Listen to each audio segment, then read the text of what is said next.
they save the best for last.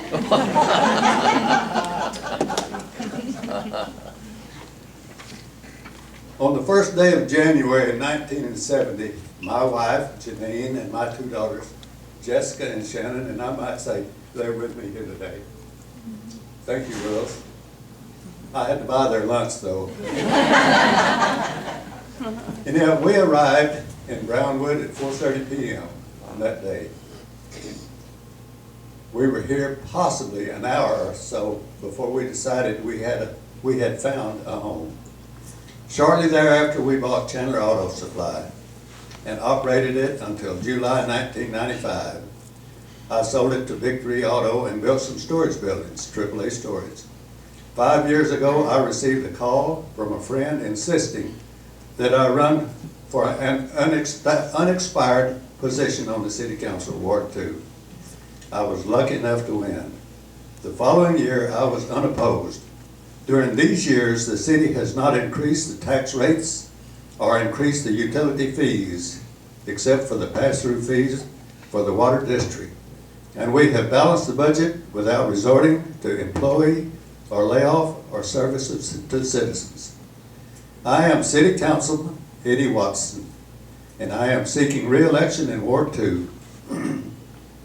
I have enjoyed serving and look forward to one more term to help complete several major projects, specifically the street project, soccer complex, economic improvement in the community, etc., and to help with the transition of the new city manager. City manager replacement. I am confident in Mrs. Crawford's ability to function as city manager. She has proven herself as BEDC director and as assistant city manager, and I have no doubt she will prove herself as city manager. Willis Creek. I support the study to determine if it is economically feasible to help these 400 or so residents who are in the floodplain through no fault of their own. We have asked the Corps of Engineers to review all options, which includes increasing the size of some of the detention ponds, White's Mines, the Country Club Golf Course, along with the constructing of new detention ponds, which may allow for less radical channelization of Willis Creek. The new fire station. 4 locations were studied before the decision was made to construct it on Congress Street, near the train station. It was less costly because the city did own the land. It is located 1/2 mile from the original location and allows for direct access to Austin Avenue and Highway 377 north and south. It has also direct access to downtown.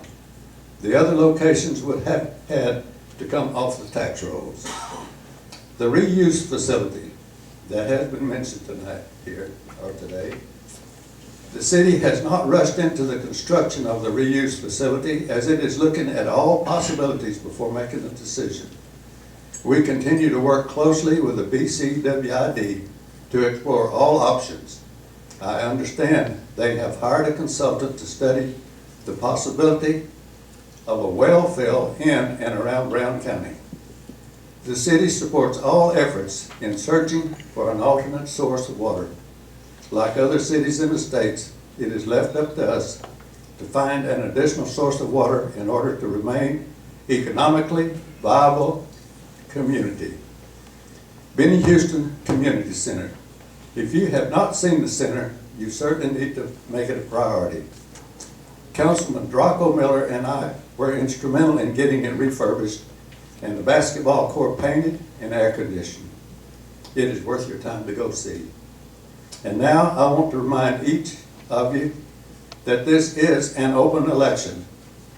Regardless of where you live, you can vote. And at this time, I want to thank each and every one of you for being here. And I would appreciate your vote. Thank you.